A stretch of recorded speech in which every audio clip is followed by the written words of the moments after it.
प्रिय भक्तजनों, आज हम सभी सावित्री व्रत कथा को श्रवण करने वाले हैं। ओम नारायणं नमस्कृत्यं नरं चैव नरोत्तमं देवी सरस्वती चैव तो जयमुदीरयेत्। एक बार माता पार्वती ने देवाधिदेव महादेव से कहा, हे देवताओं के भी देवता, जगत के पति शंकर भगवान प्रभास क्षेत्र में स्थित ब्रह्मा जी की प्रिया जो सावित्री देवी हैं, उनका चरित्र आप मुझसे कहिए, जिसमें उनके व्रत का महात्म हो और उनके संबंध का इतिहास हो एवं स्त्रियों के पति व्रत को देने वाला, सौभाग्यदायक और महान उदय का करने वाला हो।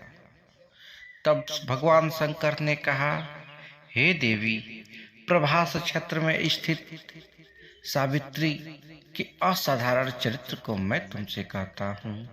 हे माहेश्वरी, सावित्री स्थल नामक स्थान में राजकन्या सावित्री ने जिस प्रकार से उत्तम व्रत सावित्री व्रत का पालन किया, मद्र देश में एक महात्मा सभी प्राणियों के हित में तत्पर रहने वाले, राजधानी एवं राज्य में रहने वाले प्रजाओं के प्रिय अश्वपति नामक राजा था, जो कि क्षमाशील, संतान रहित, सत्यवादी और इंद्रियों को वश में करने वाला था। एक समय राजा प्रभा क्षेत्र की यात्रा में निमित्त वहां आया और विधि पूर्वक यात्रा करता हुआ सावित्री के स्थल पर पहुंचा। वहां पर उस राजा ने अपनी रानी के साथ इस व्रत को किया, जो सावित्री के नाम से प्रसिद्ध सभी प्रकार की कामनाओं को पूर्ण करने वाला है। भूर्भुवः स्वः, इन मंत्रों की साक्षात मूर्ति बनकर स्थित श्री ब्रह्मा जी प्रिया सावित्री देवी जी उस राजा पर प्रसन्न हुई। कमंडलू को धारण करने वाली वह सावित्री देवी दर्शन देने के बाद पुनः अदृश्य हो गई और बहुत दिनों के बाद उसी राजा के यहाँ देवी के समान रूप वाली कन्या के रूप में उत्पन्न हुई। सावित्री की प्रसन्नता से प्राप्त सावित्री की पूजा करने के बाद हुई, अतः राजा ने ब्राह्मणों की आज्ञा से अपनी उस कन्या का नाम भी सावित्री रखा। वह राजकन्या सावित्री साक्षात शरीर धारण की हुई लक्ष्मी के समान शोभित होती हुई बढ़ने लगी और धीरे धीरे सुकुमार अंगों वाली यौन अवस्था को प्राप्त हुई, जिसके मध्य भाग सुंदर नितंब भाग विस्तृत थे और सुवर्ण की प्रतिभा के समान दिखाई पड़ती थी। लोग उसे देखकर यही समझते थे कि यह कोई देव कन्या है। कमल के समान विशाल नेत्र वाली एवं तेज से अग्नि के समान प्रज्वलित होती हुई वह सावित्री महर्षि भृगु द्वारा कहे गए सावित्री व्रत को करने लगी, जिसके आरंभ में सुंदर वर्ण वाली उसे उपवास करके सिर से स्नान की हुई सावित्री देवता की प्रतिमा के पास जाकर अग्नि में हवन करके ब्राह्मणों से स्वास्थ्य वाचन कराया और उन ब्राह्मणों से प्रविष्ट पुष्पांजलि ग्रहण करके सखियों से घिरी हुई लक्ष्मी देवी के समान सुंदर रूप से शोभित हुई। वारारोह वह राजकन्या समीप में जाकर पिता के चरणों में प्रणाम कर प्रथम प्राप्त पुष्पांजलि को निवेदित कर हाथ जोड़कर राजा के पार्श्व में स्थित हुई। युवा अवस्था को प्राप्त हुआ देखकर राजा ने उसके राज्य में उसके विषय में मंत्रियों से सलाह लेकर राजकन्या से कहने लगा, हे पुत्री, तुम्हें योग्य वर देने का समय आ गया है। मुझसे कोई तुम्हें मांगने के लिए भी नहीं आता, और मैं भी विचार करने पर तुम्हारी आत्मा के अनुरूप वर को नहीं पा रहा हूँ। अतः हे पुत्री, देवताओं के निकट मैं जिस तरह निंदनीय न हूँ वैसा तुम करो। मैंने धर्म शास्त्रों में पढ़ा और सुना भी है कि यदि पिता के गृह में रहती हुई विवाह के पहले जो कन्या रजोधर्म से युक्त हो जाती है वह शूद्र के समान समझी जाती है तथा उसके पिता को ब्रह्म हत्या के समान पाप लगता है।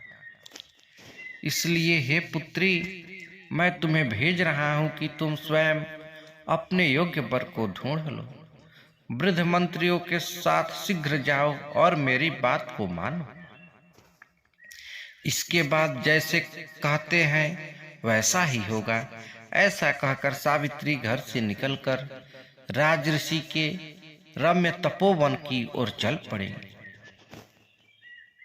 और वहां पहुंचकर माननीय वृद्धजनों को प्रणाम कर सभी तीर्थों और आश्रमों में जाकर पुनः मंत्रियों के साथ सावित्री अपने गृह पर आ गई और वहां पर पिताजी के समक्ष देवर्षि नारद को बैठे हुए देखा। आसन पर बैठे हुए नारद जी को प्रणाम कर मुस्कुराती हुई जिस कार्य के लिए वन में गई थी सारी कथाएं उनसे कहने लगी। सावित्री बोली, हे देवर्षि नारद, सालो देश में धर्मात्मा धूम्रसेन नाम से विख्यात एक क्षत्रिय राजा है जो देववश अंधे हो गए हैं। उस समय उनको छोटा सा एक बालक और उसकी माँ थी। ऐसे समय में अवसर पाकर उनका पूर्व बैरी रुक्मी नाम का एक सामंत राजा ने उनसे राजपाट छीन लिया। अतः वह आर्य धूम्रसेन छोटे बच्चे के साथ लिए हुए अपनी स्त्री के साथ जंगल की ओर चल दिए। उनका वह पुत्र वन में भी बड़ा होकर धार्मिक सत्य बोलने वाला है। अतः अपने अनुरूप पति समझकर मैंने उसे मन से वरण कर लिया है। यह सुनकर नारद जी ने कहा, हे राजन, सावित्री ने यह बड़ा कष्टप्रद कार्य कर डाला। बाल बुद्धि होने से इसने केवल गुणवान समझकर सत्यवान को वरण कर लिया है। उसका पिता सत्य बोलता है, माता सत्य बोलती है और वह स्वयं भी सत्य बोलता है। इससे उसका नाम मुनियों ने सत्यवान रखा है। उसको नित्य अश्व घोड़े प्रिय हैं और वह मिट्टी के घोड़े बनाया करता है तथा चित्रों में भी घोड़े को लिखता रहता है। इससे उसे चित्राश्व भी कहते हैं। सत्यवान दान और गुण में रंति देव के शिष्य के समान है। ब्राह्मणों की रक्षा करने वाला और सत्यवादी तथा औसी नर शिवी के समान है। अयाति के समान उदार, चंद्रमा के समान देखने में प्रिय लगने वाला, रूप में दूसरे अश्विनी कुमार के समान और धूम्रसेन के समान बलवान है। किंतु उसमें केवल यही एक दोष है, दूसरा कोई दोष नहीं है कि सत्यवान आज से ठीक 1 वर्ष पर क्षीण आयु हो जाने से देह त्याग कर देगा। इस प्रकार नारद जी की बात सुनकर राजकन्या सावित्री ने राजा से कहा, राजा लोग किसी से एक बार कोई बात कहते हैं, ब्राह्मवेता एक ही बार कहते हैं और एक ही बार कन्या दी जाती है। ये तीनों कार्य एक ही बार किए जाते हैं। दीर्घ आयु हो अथवा अल्पायु, गुणवान हो अथवा निर्गुण, वर को एक बार वरण कर लिया, अब दूसरे वर को वरण नहीं करूंगी। पहले मन से निश्चय करने के बाद में उसे वाणी के द्वारा प्रकट किया जाता है। पुनः उसके बाद कर्म के द्वारा किया जाता है। इससे प्रत्येक कार्य में कर्म में मन को प्रणाम कर प्रमाण माना जाता है, अर्थात मन के विरुद्ध कार्य नहीं किया जाता।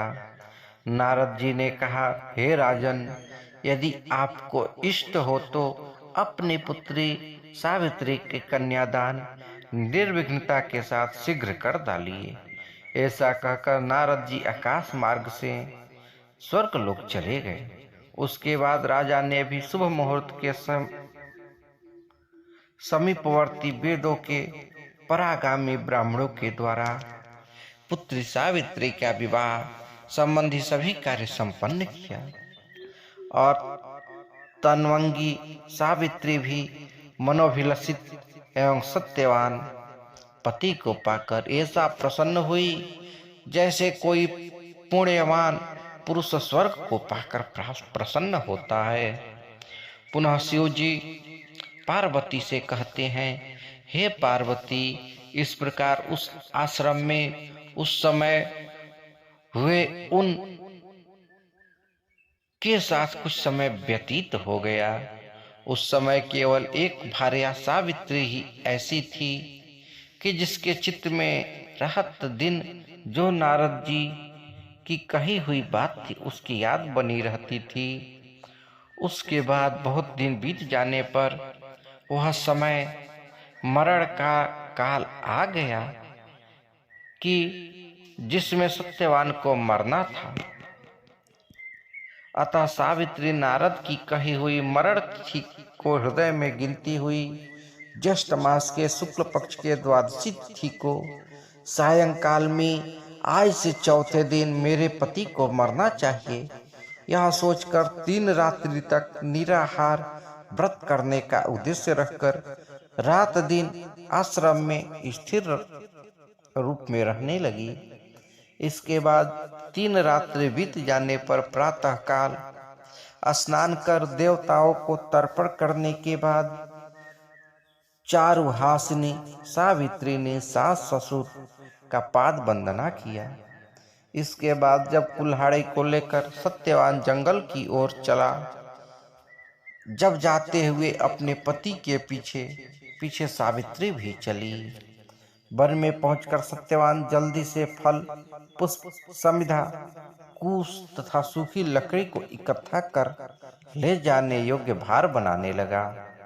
लकड़ी को काटते काटते उसके सिर में पीड़ा होने लगी, जिससे वह उस कार्य को छोड़कर बत वृक्ष की एक शाखा का सहारा लेकर सावित्री से कहने लगा, हे सुंदरी, सिर की वेदना मुझे दुखी दे रही है, अतः मैं तुम्हारी गोद में क्षण भर सोना चाहता हूँ।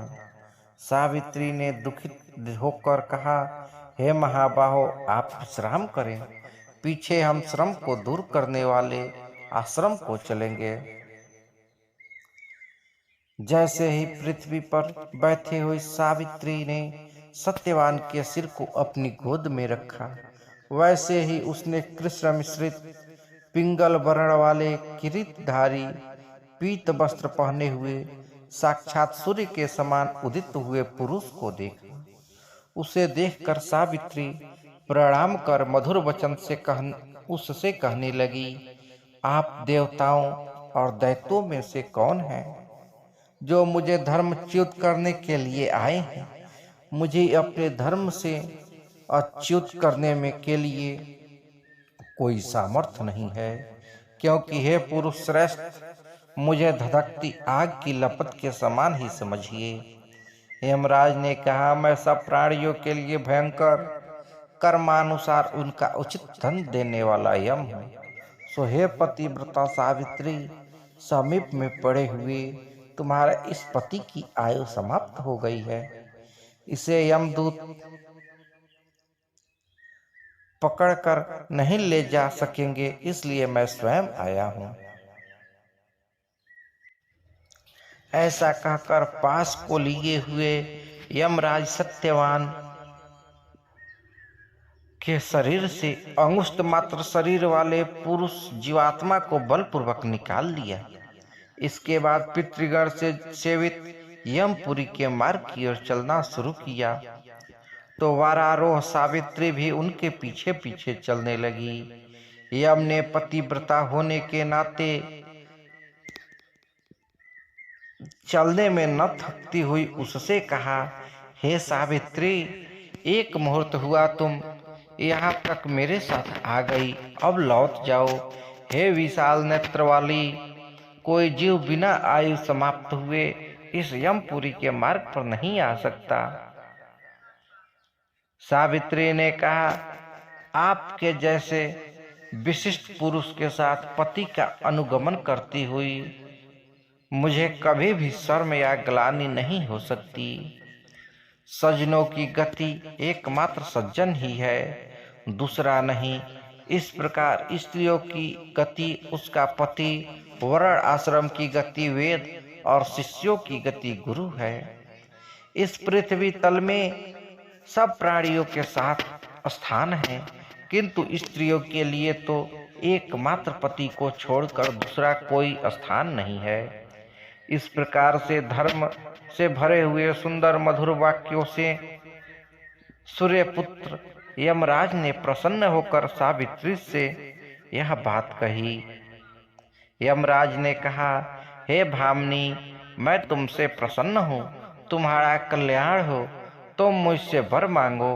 उस सावित्री ने भी विनय से सिर झुकाकर अपने लिए राज्य पाने का वर मांगा और अपने महात्मा ससुर के लिए देखने की शक्ति पाने के साथ साथ पुनः राज्य प्राप्ति एवं अपने पिता के लिए 100 पुत्रों की तथा अपने लिए भी 100 पुत्रों की वरदान मांगा तथा पति के लिए पुनर्जीवन दान एवं निरंतर धर्म की सिद्धि प्राप्त करने का वरदान मांगा। इस प्रकार वर मांगने पर धर्मराज ने भी उसे अभिष्ट वर प्रदान कर वापस किया। इसके बाद सावित्री पति का जीवन दान प्राप्त कर प्रसन्न चित्त होती हुई अपने पति के साथ शांति से अपने आश्रम को चली आई। उसी सावित्री ने ज्येष्ठ की पूर्णिमा के दिन इस सावित्री व्रत को किया था, जिसके भाव से राजा को पुनः नेत्र की प्राप्ति हुई। उसके बाद उन्हें निष्कंटक अपने देश तथा राज्य की प्राप्ति हुई और सावित्री के पिता को 100 पुत्र और सावित्री को भी 100 पुत्र प्राप्त हुए।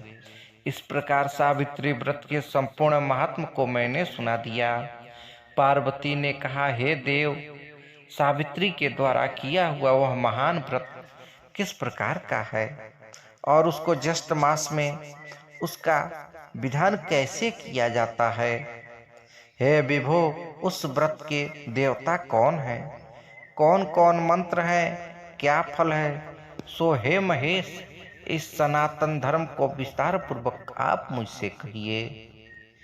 ईश्वर शंकर जी ने कहा, हे देव देवीश, सावित्री व्रत को आदर पूर्वक सुनो। हे महेश्वरी, उस सती सावित्री ने जिस प्रकार से इस व्रत को किया, मैं उसे आदर पूर्वक कह रहा हूँ। हे भामिनी, ज्येष्ठ मास शुक्ल पक्ष की त्रयोदशी तिथि के दिन प्रातः दंत धावन कर चुकने के बाद 3 रात्रि तक उपवास करने का नियम है।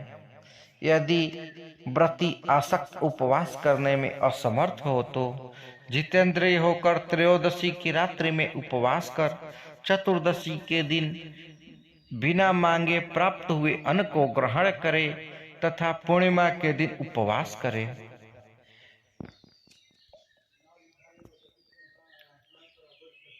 हे श्रोणित, प्रतिदिन तालाब, महानदी या झरना या पांडुकूप में स्नान करने से पूर्व सर्व स्नान का फल प्राप्त करे।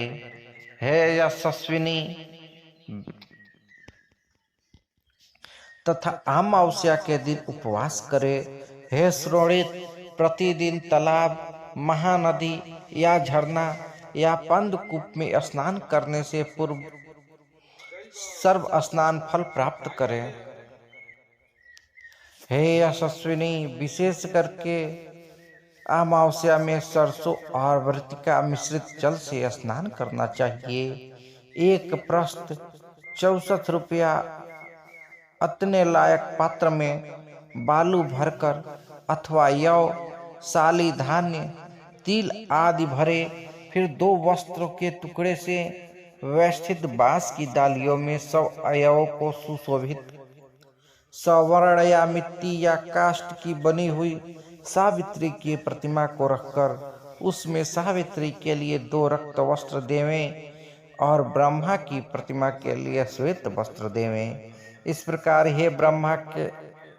प्रकार से ब्रह्मा के साथ सावित्री की यथाशक्ति गंध पुष्प धूप दीप नैवेद्य आदि से पूर्ण तैयारी की हुई यथाशक्ति गंध पुष्प धूप दीप नैवेद्य आदि से पूजन करें। पूर्ण तैयार हुई तरोई कोहड़ी ककड़ी नारियल खजूर कैथ अनार जामुन जंबिरा नींबू नारंगी अखरोट कटहल जीरा काली मिर्च के टुकड़े गुड़ सेधा नमक अंकुरित सप्तधान्य को बांस की बनी हुई दलिया में रखकर रेशमी वस्त्र से व्यवस्थित कर कुमकुम केसर के रंग से रंग देवे। इस प्रकार से ब्रह्मा जी की प्रिय सावित्री की स्थापना होती है। ब्रह्मा के साथ उस सावित्री की प्रतिमा का मंत्र के साथ पूजन करें। इत्र पुराणों में यह मंत्र कहा हुआ है जिसके पूर्व में ओमकार का वर्ण है। ऐसी वीणा और पुस्तक धारण करने वाली वेदों की जननी हे देवी, तुम्हें नमस्कार है। मुझे विधवा न होने का वरदान दो। इस प्रकार से हे देवी विधिवत पूजन करके वहाँ पूजल स्थल पर रात्रि की जागरण की विधि करावें। गाने बजाने के साथ नर नारी वृंद मिलकर नृत्य शास्त्र में विशारद के साथ नाचे, हंसी खुशी के साथ रात्रि व्यतीत करें और सावित्री की कथा अच्छे ब्राह्मण द्वारा गीत भाव तथा रस के साथ प्रभात होने तक कहलावे। इस प्रकार से सावित्री का ब्रह्म के साथ विवाह विधि संपन्न कर 7 द्विज दंपतियों को श्वेत वस्त्र पहनाकर सभी सामग्रियों से युक्त गृह दान देना चाहिए और वेदों के ज्ञाता ब्राह्मणों को सावित्री की प्रतिमा देवे। इसके बाद सावित्री कल्प जानने वाले, सावित्री कथा के वाचक, ज्योतिषी, उच्छल वृत्ति वाले, दरिद्र, अग्निहोत्र कर्म करने वाले ब्राह्मण को इस प्रकार विधि पूर्वक सावित्री प्रतिमा का ध्यान दें। उसी अमावस्या की रात्रि में बत वृक्ष के नीचे 14 द्विज दंपतियों को निमंत्रण करें। उसके बाद प्रभात समय में उषा काल उपस्थित होने पर भक्ष्य भोजन आदि सामग्री को सावित्री स्थल बत वृक्ष के नीचे ले आवे। बुद्धिमान जन पवित्रता के साथ पाक बनाकर और उसको यत्न पूर्वक रक्षा करके ग्रहण युक्त निमंत्रण ब्राह्मणों को बुलाकर उस सावित्री के पूजन स्थल में उनका पैर धोकर उन सबको बैठावे। हे देवी, सावित्री के समक्ष उन द्विज दंपतियों को भोजन करावे। इस संसार में उन सब को भोजन कराना मानो मुझे भोजन कराने हो जाता है, इसमें कोई संदेह नहीं है। दूसरी बार सावित्री के समक्ष द्विज दंपतियों को भोजन कराता है, वह मानो केशव भगवान को भोजन कराता है, जिससे प्रसन्न होकर वरदान देने वाले भगवान विष्णु उसे अभिष्ट वर देते हैं। तीसरी बार भोजन कराने पर सावित्री के सहित ब्रह्मा जी का भोजन कराना हो जाता है। वहाँ एक एक बार भोजन कराना कोटि कोटि बार भोजन कराने के समान समझा जाता है। हे देवी, सावित्री के पूजन स्थल पर बत वृक्ष के नीचे 18 प्रकार के खतरस भोजन बनाकर देवी सावित्री के समक्ष द्विज दंपतियों को खिलाने से उनके कुल में कोई स्त्री न विधवा, न वांध्या, न अभागिन, न कन्या मात्र को पैदा करने वाली तथा अपने पति को अति अप्रिय लगने वाली ही होती है। और असत्य आदि नारियों के प्रसिद्ध दोष कभी उसके कुल की स्त्रियों में नहीं होता। इसलिए हे देवी, विशेष यत्न के साथ सावित्री देवी के आग, करुआ, तीता से रहित ही भोजन देना चाहिए। उस समय स्त्रियों को अम्ल, खट्टा और क्षार पदार्थ युक्त भोजन कभी नहीं करना चाहिए, बल्कि 5 प्रकार के मधुर, हृदय को प्रिय लगने वाला तथा सुंदर रीति से पकाया अन्न का ही भोजन करना चाहिए। घृत से पूर्ण और अधिक दूध में पड़े हुए पुए बनावें और दूसरे पुए ऐसे बनाए जो वार्तिका सेवई के रूप में शोक हरने से और शोक वार्तिका नाम से प्रसिद्ध है। तीसरे पुए खजूर के बने हुए होने चाहिए। चौथे गुड़ के और घृत से युक्त सवाय के रूप में होने चाहिए। जो स्त्री इन सब को दान करती व स्वयं खाती है वह पुरुषों के लिए आह्लादकारी और स्त्रियों के लिए अत्यंत प्यारी, धन धान्य तथा बहुत बड़े कुटुंब वाली होती है। पुओं के दान करने से उनके कुल में ज्वार, संताप और किसी प्रिय के वियोग का दुख नहीं होता है। अशोक वाटिका के दान से 21 पीढ़ी तक उसका कुल बहुओं, लड़कों, अनगिनत दास दासियों से भरा रहता है। और जो स्त्री पुड़ियों को देती है उनके कुल में बहुओं के साथ साथ लड़कियां भी पुत्रणी होती है। शिखरणी का दान करने वाला युवतियों को उक्त सभी फल प्राप्त होते हैं, इसमें कोई संदेह नहीं है। मोदक को दान करने से उनका संपूर्ण कुल सर्व प्रकार की सिद्धियों से भरा हुआ रहता है। ऐसा पितामह ब्रह्मा जी का वचन है।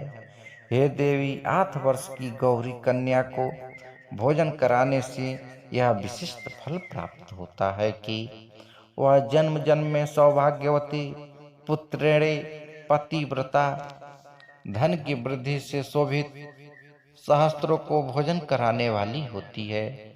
मुख्य पान, पीने योग्य पदार्थ जो हृदय को प्रिय लगने वाला हो और जो मधुर हो, जैसे द्राक्षा पान, अंगूर का शरबत, गुड़ युक्त इमली का पान, खाड़ से बने हुए मीठे शरबत, इसके अतिरिक्त जो भी अन्य योग्य वर्ण सुगंधित पान हो उसे द्विज दंपतियों को देना पिलाना चाहिए।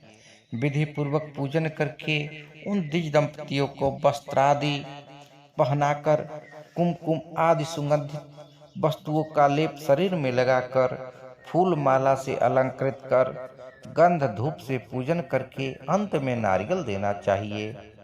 और उन द्विज दंपतियों के आंखों में अंजन और मस्तक में सिंदूर लगाकर मनोहर, सुवासित और कोमल सुपारियों को पात्र में रखकर उनके हाथ में देने के बाद प्रणाम कर उनका विसर्जन कर देना चाहिए। अंत में इस कृत्य से निवृत्त होकर बंधु एवं बालकों के साथ स्वयं भोजन करें। यदि पूजन स्थल में भोजन न कर सके तो घर जाकर भोजन करना चाहिए, जिससे देवी प्रसन्न हो। इस प्रकार से अपने घर आकर पिंडदान पूर्वक पितरों का सविधि श्राद्ध करना चाहिए। ऐसा करने से उनके पितृगण ब्रह्मा के दिन 4 अरब 32 करोड़ वर्ष तक संतुष्ट बने रहते हैं।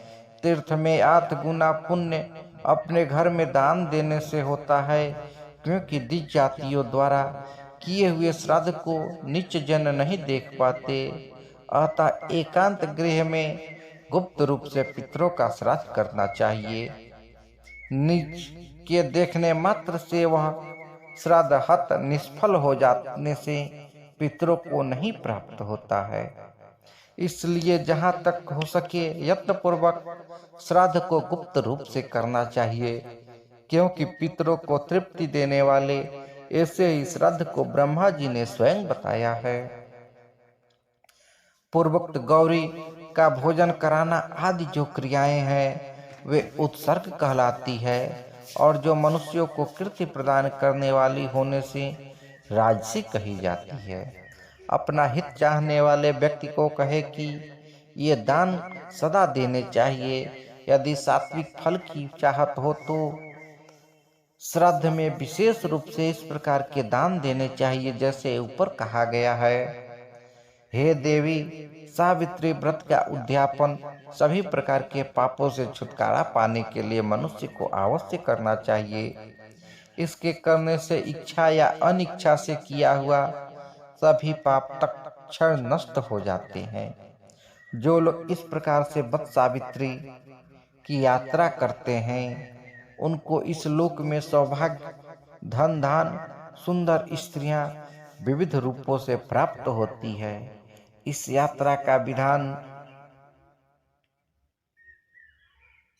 को जो कोई मनुष्य भक्ति पूर्वक करता है वह या इस सावित्री व्रत कथा को सुनता है वह पापों से छुटकारा पा जाता है।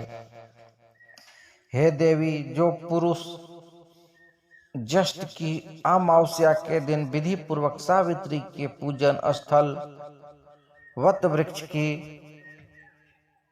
108, 54, 17 प्रदक्षिणा यत्नपूर्वक करते हैं उनके द्वारा अज्ञान पूर्वक किए हुए आगम्य स्त्रियों के साथ गमन रूपी पाप अथवा अन्य किए हुए पाप नष्ट हो जाते हैं, इसमें संदेह नहीं है।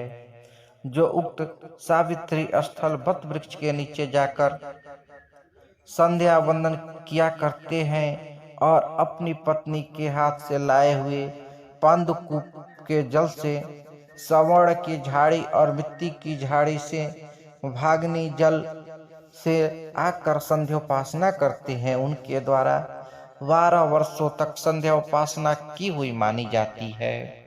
पांडुकूप में स्नान करने से अश्वमेघ यज्ञ का फल होता है। दान देने से 10 गुना फल और उपवास करने तथा सुनने से अनंत फल होता है। इस प्रकार से स्कंद महापुराण में आए हुई सावित्री व्रत कथा संपन्न हुआ।